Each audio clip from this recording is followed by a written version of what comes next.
I remember when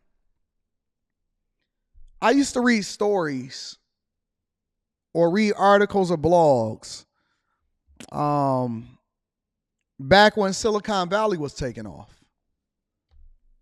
And the stories was even the people that were software engineers, cybersecurity professionals, and this was way back. This was way back. That they were living in U-Hauls and van life because it cost so much of their money or it took up so much of their resources for them to be able to live, work, and play in the communities that they worked in, even though they were making six figures, $230,000. Some of them was making $300,000. But then to live relatively close, they had to move further and further and further and further away from the companies that they were working for, but they still wanted to work for these companies, especially the startups, because they was waiting for them to go public.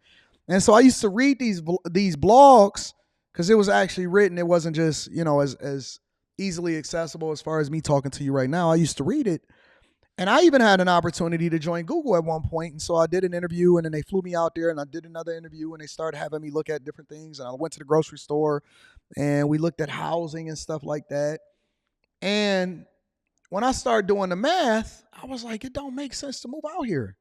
To uproot my family, move over to California. Yeah, the weather is nice, but the dollars just don't go as far. And these taxes is crazy. These taxes are crazy. And so what you would see software engineers doing stuff like that is they would room together, and the middle tier, Erica, they will live and they would room together, and they would try to save up as much money as they possibly can. And then eventually they would leave Silicon Valley and they would go back home to wherever they came from, over in the Midwest or the East or the South. And they would buy a house or they would buy cash. And one of the reasons why a lot of these technology companies had so many amenities on campus is because they knew what the living situation was for most people that worked at their facilities, even though they paid them a crazy good salary.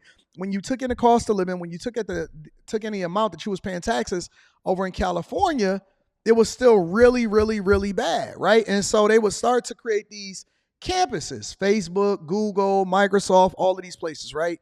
Amazon, they created these oasis of a campus. And basically it gave you everything. They gave you free food. They gave you dry cleaning. You can work out there. You can have fun. And so you then started to spend all of your time on campus, and you would just leave to sleep, and then you would just take a long commute back to stay on campus all day. And what the return on that was, you spent less money. You ate for free. Oh, I got you, Mr. G. I got you. I'm going to read that shortly. You lived on campus, you ate for free, but you worked much harder because you were there longer. And so that was the trade-off. And a lot of people are not familiar with the 2000s, the 2010s, of how that was a thing and how people were life hacking, because van life had already started taking off and homelessness was exploding on the West Coast. And it already exploded, but it was really exploding. And it was starting to hit people that actually made what we call a middle class or upper class salary, right? But now it's even worse, and it's going to get worse. And one of the ways that it's getting worse is that they're trying to solve for homelessness, and now it's eventually, I believe it's a test. It's a test run for how you're going to be living. So we already got van life. We already have tiny homes, but what they're starting to break down now, or what they're starting to create now, because the dream is now just to survive. The dream is just to be able to live, to have somewhere where you can lay your head, where you ain't worried about nobody breaking in. Forget the white picket fence. Forget the 2,000 square foot house. Forget the 2 kids. You can't afford to live on your own now. Now they're testing out what they're calling micro communities.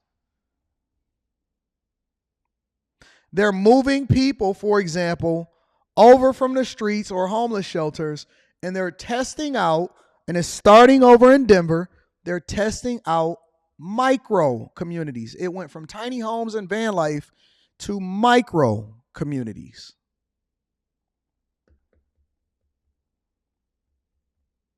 Micro communities.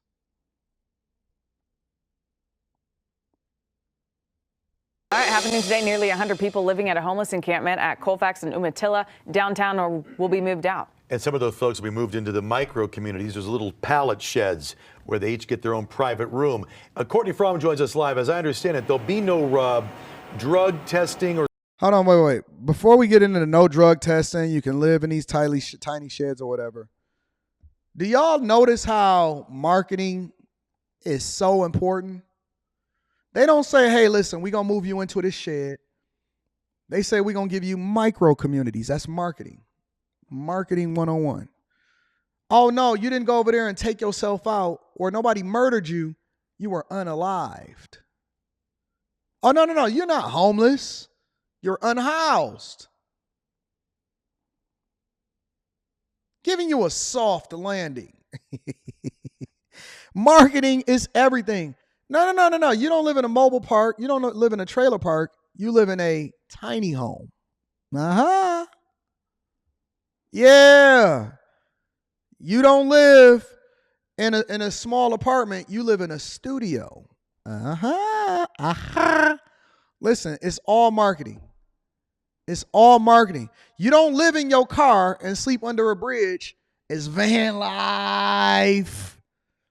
Van life. No. It's not that I'm homeless, and it's not that somebody can steal my house on wheels. It's really more or less, it's freedom. It's freedom from the system. I'm telling you that they're marketing you poverty. They're marketing you poverty. The things that you used to look down on is the things that you now look forward to because they marketed to you different. And so they took the dream and they said that you're going to love it. You're going to like it. You're going to love it. And we're going to make you pay for it. And it's coming out of your tax dollars. I'm telling you.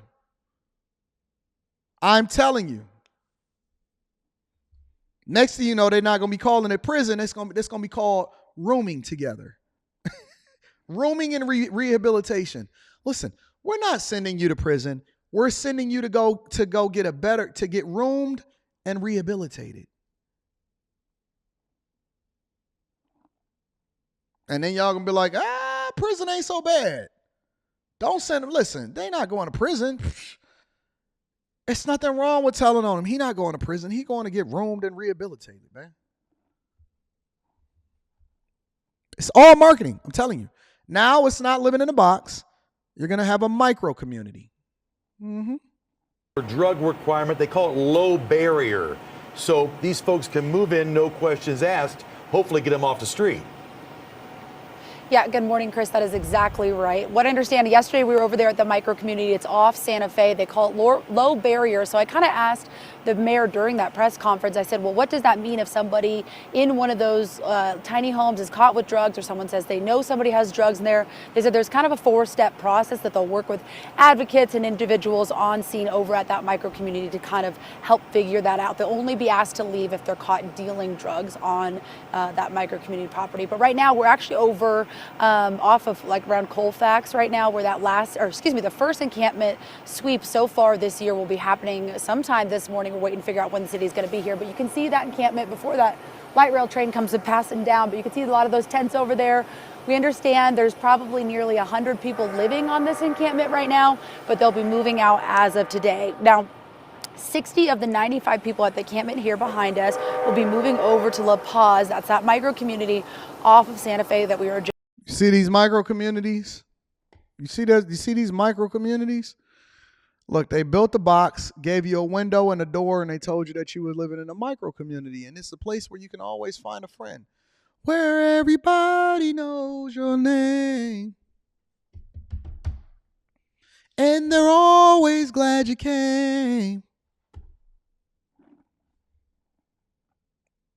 Put a door on it, give it a window, and now you got your micro community.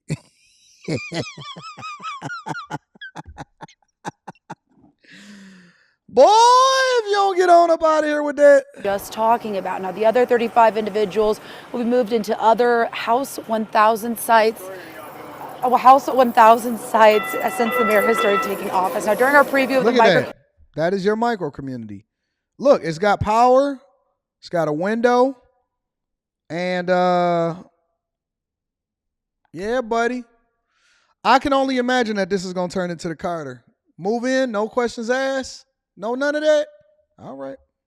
Community yesterday, which has been controversial because some neighbors worry about crime and home value.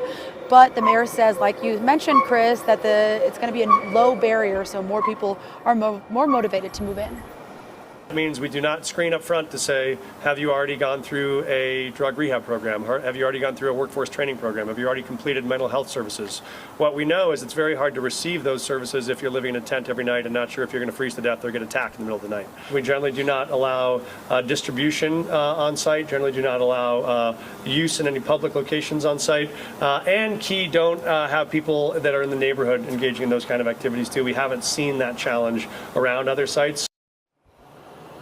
Now, again, my photographer Kyle and I were over here on the other side of the light rail tracks right now, but that encampment is going to be gone by end of day today, according to the city of Denver. We don't know yet what time employees or volunteers are going to be coming in here to pick everything up and move everybody out. But again, 60 of those individuals behind me will be moving into that micro community. Now, following move-in today, the encampment here behind us will be permanently closed moving forward. For now, live in Denver, Courtney Fromm, Daybreak on 2. Quick question for you. You may not know this, but somebody moves into a micro village with, there's no drug requirement or job requirement. How long are they allowed to stay? Is it indefinite, or will there be an end date for the residents? Might be something to look into.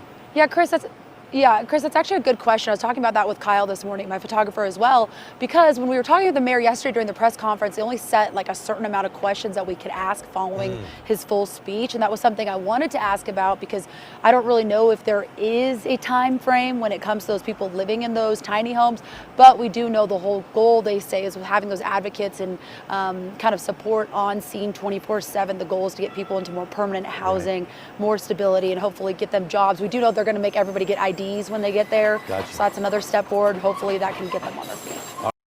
So, in addition to micro communities, another option that you guys will be able to have, and I've been talking about this for a couple different weeks now, is you'll be able to squat. Yeah, that's the other option, because you know that there's laws that actually protect squatters. They're called squatters' rights. So, now you have multiple options. Since the cost of home ownership, and you don't want to join the chasers, and you don't want to make sure that you hold yourself down, and we want to break up our households, and everybody's making it harder on each other, and we advocate for $28 an hour for fast food workers, you got options. So, first option is tiny homes. Okay? That's the first option. Second option is van life. You can go and take you a shower inside a Planet Fitness, use the bathroom in Walmart, and that's cool. Just make sure that you lock it up, put a club on there, get you some Apple tags so that they don't steal your house, all right? And then we also have micro communities, all right? You have micro communities. You have tent cities. And then last but not least, you can be a squatter. You can be a squatter. That means you can go from place to place, have squatters' rights, and be able to make sure that nobody can kick you out, and you can just live in place to place for free in order to mess up somebody else's bag and somebody else's rental property. Now an 11 Alive investigation into professional tenants. And in this case, being a pro is not a compliment. It means you're good at exploiting the system to avoid paying rent. And while investigator Rebecca Lindstrom says landlords may be out thousands of dollars, I'm going to read the super chat shortly. It's rarely prosecuted as theft. It is a crime, but it's hard to get police and prosecutors to pay attention. We started looking into this after a viewer reached out and he was saying finding affordable housing is tough, especially if your credit is not so good.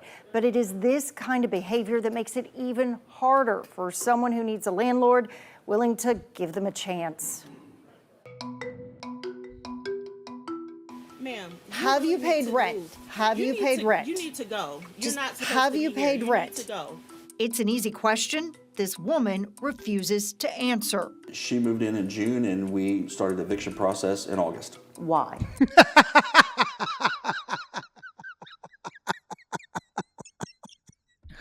Oh, snaps. Man, listen, if y'all keep squatting the way that and doing this the way that y'all doing it, And this is a chick that's over in Georgia, in Atlanta.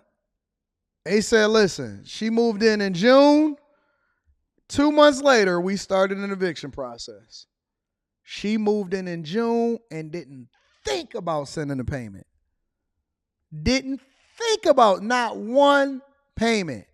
Moved in June. That's why all of these chicks is walking around without no job in Atlanta. Everybody is out and about, going to brunch, getting BBLs. Is because y'all out here finessing the system. Y'all finessing the system. Moved in June, started the eviction process in August. Non-payment. Ever. She paid her first reservation fee, which bounced. Then she paid the deposit, which again bounced.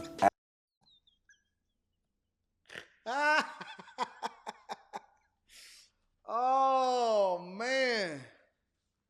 Oh, my God. She paid the reservation fee and bounced. And then she paid the deposit and that bounced. Hey, if you write enough bounce checks, I remember back in the day that I heard that if you write enough bounce checks, that's like banking fraud.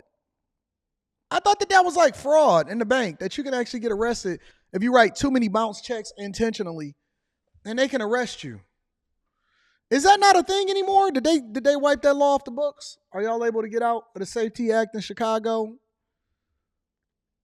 I thought that was a thing. I thought that you could actually go to jail for intentionally writing bad checks, like bad check writers. You know what I'm saying? No. You got to get me. You got to come. I don't even accept checks. Nope. I don't accept checks. You can pay electronically, or you can hit me with a cashier's check. Electronically, cashier's check, all of that. I don't even accept checks no more. After she had moved in. Gary Lee owns a property management company, now trying to collect for one of 6 landlords Shatil rented from in Gwinnett County.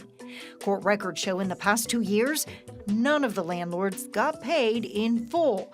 And when the money stopped, the excuses began. She got good handwriting, though. Unit here. Kenny Luna and 2 other landlords say Shatil claimed she couldn't pay because of problems with identity theft. She gave me a letter from her bank saying, we have your money, but we can't give it to you because you have fraud. But landlords shared letters from banks they could never verify, and we discovered a notarized letter full of misinformation.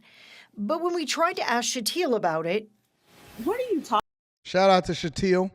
talking about? Luna says what upsets him the most is that she's doing this with her 2 children. And I'm like, they're bouncing. Wait a minute. Not a single mother. But Anton, you so hard on these women that break up with their families. Go home. Go home. Go home. You know, all you doing is creating generational curses because you teaching your child and your children to do the same thing, to be a criminal. Go home. Not a single mama with an 11 and a 7-year-old. No daddy. Not a single baby mama. You want somebody to come in and save you, a step baby daddy. Save you. Not a single baby mama out here committing fraud with 2 kids in tow. Anton, why you so adamant on women getting with men and them staying with they, so you won't be out here committing fraud, baby? So you ain't out here going from place to place, finessing, keep on switching schools for the kids because, hey, man, didn't you go to the same school, 3 different schools last year? Yeah, man, my mama kept getting kicked out of. What do you mean? Now he growing up with trauma because he ain't never had no stability in his home, and he keep moving from place to place and moving from woman to woman because you kept moving from house to house. Every 3 months, getting evicted.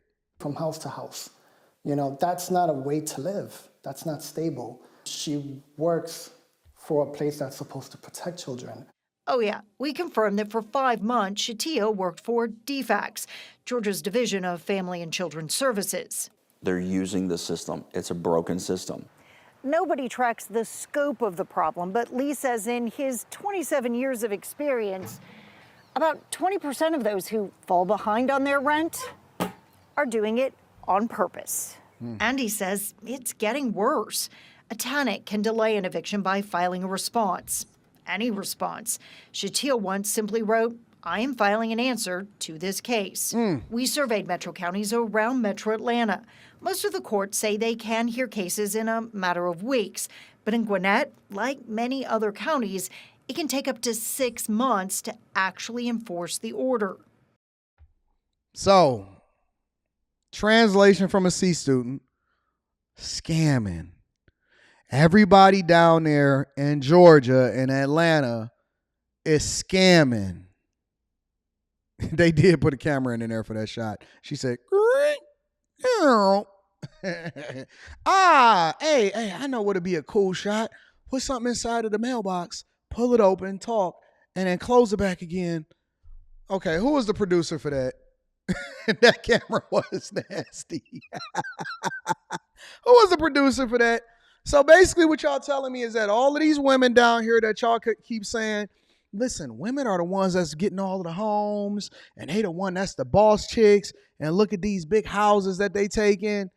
They scamming. Everybody in Atlanta is finessing, scamming, and ain't paying a dime intentionally. 1 out of every 5 people that they can verify at least are intentionally not paying their rent. Intentionally. They didn't leave their job. They not messed up or whatever. They're focused on, and they figuring out how to finesse the system, and they having YouTube videos up that's basically saying how you can prevent yourself from having to pay rent, mess up your credit, and scam somebody out of the money that you actually owe them. Y'all gonna have to answer for this. When y'all get up to the pearly gates and he evaluating y'all and they looking at y'all rap sheet of how much crime you've done, God gonna ask you, hey, what about when you scam that landlord over there? What you gonna tell them? Oh, it was a system that was set up against you? No, you scam. You scamming. Do these property owners ever end up getting that lost rent? No. Most of the time it's gone. Shatil was convicted of theft in Clayton County, but was sentenced as a first offender. So exactly what she stole is sealed. Well, failing to pay and then rent you can is get your usually criminal record sealed. Okay. considered a civil matter. Property owners wish it were easier to prosecute as a crime when a pattern is clear. But I am trying to figure out why you've bounced from house to house to house without. Hey, you gotta love these white people. You gotta love these white people. You know why? Because they have no problem walking up to you, to your face, and asking you a question. Y'all keep calling them Karens. I call them heroes. You keep calling them heroes. You keep calling them Karens. I call them heroes. When they stop you in the community because you keep speeding down the street, excuse me, why is your exhaust so loud? Because you keep driving so fast and there's children on this street. And then y'all record it on y'all device and y'all say, look at this Karen. I say, that's a hero. Look at that good white woman. White women have now become the heroes of our community. They exposed Fannie Willis, put Nathan Wade on a poster, walking up to this scamming black woman and asking her to her face, excuse me, miss, why are you not paying rent and why are you still coming in these communities scamming people? We need more white women in the community. I'm advocating for white women. I know that Dr. Umar Johnson don't necessarily care for snow bunnies, but let me tell you, you good snow bunny, you good white snow bunny, let me tell you something, baby. You are a hero in our community. When you stand up and you walk up to these cars without any kind of reservation and you're not scared, I dare you. I dare you.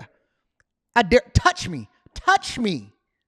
And why are you not paying your rent? When you hold these women accountable, these scamming women accountable for not paying their rent in the community.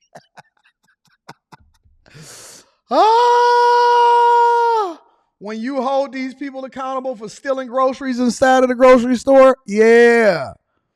Shout out to my snow bunnies and my snow hares. You know, the snow hares are the ones that's aged out a little bit. You know, they may not be able to have children. You know, they modern women too, so they out here finessing guys for child support and everything, and they the ones that broke up their families. But at least they not gonna let you steal in a community, and they not gonna let you park on the grass. I'm sorry, you're speeding and you're going 32 miles an hour, in a 25 miles per hour school zone. It's children out here. And then you get mad, mind your business. No, I'm not going to mind my business, and I'm come up here every day. Man, you gotta love these white women. They absolutely are strong in their conviction for making sure that they hold you accountable for not messing up the neighborhood and lowering the property values.